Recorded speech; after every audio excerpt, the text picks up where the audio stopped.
উনিশের থেকে ভোর না সকাল কোনটা বলে জানি না। যাই হোক, তখনই আমি বেরিয়ে গেছিলাম। কোথায় যাচ্ছি আস্তে আস্তে জানতে পারবে, পুরো ভিডিওকে দেখো। গিয়ে স্টেশন গেছি, ওমা, তারপর ভাবলাম যে হয়তো লোকজন কম যাতায়াত করে সকালবেলা, আমার ধারণাটাই পুরো ভুল ছিল। তারপর এসকেলেটার দিয়ে আমি আর বাবা নেমে যাচ্ছি। ও আচ্ছা, আমি কিন্তু একা একা যাইনি, অত ভোরবেলা আমাকে এমনি এমনি ছাড়বে না একা একা। যাই হোক, গিয়ে দেখি মেট্রো আমাদের জন্যই দাঁড়িয়েছিল। এই বিষয়টা কি সুন্দর দেখো, স্টেশনটা এখন কভার করে দিয়েছে মেট্রো স্টেশনগুলো। আমার খুব ভালো লেগেছে বিষয়টা দেখে, তাই জন্য একটা আলাদা করে ক্লিপ নিয়েছি। এই যে আমি বসে আছি, ওমা, তারপর দেখছি আমার জন্য না আরো কয়েকটা লোকের জন্য দাঁড়িয়েছিল। এই এখন আস্তে আস্তে চালু হলো, অনেকক্ষণই প্রায় বসছিলাম।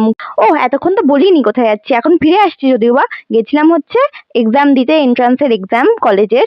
আর সেখানে গিয়ে আমার ইন্টারভিউটা আমি যা দিয়েছি, আমাকে মনে হয় না নেবে বলে। যাই হোক, তারপর বাড়িতে এসে গেছি 3:30 বাজে। আমি স্নান টান করেছি, করে এখন আঙুর আর লেবু খাচ্ছি। আমার 4টের দিকে পড়ানো ছিল, তাই আমি একটু তাড়াতাড়ি তাড়াতাড়ি করার চেষ্টা করেছি। এখন এখানে পড়াচ্ছিলাম, মাঝখানে 8 ঘন্টার ব্রেকের পর চলে গেছিলাম আমার নিজের কম্পিউটারের কোর্স করতে।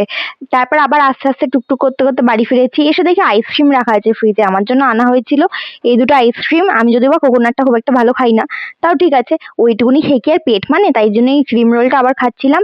মায়ের একটু শরীর খারাপ ছিল বলে রাত্রিবেলা আমি একটু আলু স্যান্ডউইচ করেছিলাম। এটার ভিডিও মানে রেসিপিটা আমি কালকে দিয়ে দেবো, আমার মুখটা দেখানোর লায়ক নাই, তাই একটু চলে গেলাম ঘুমাতে।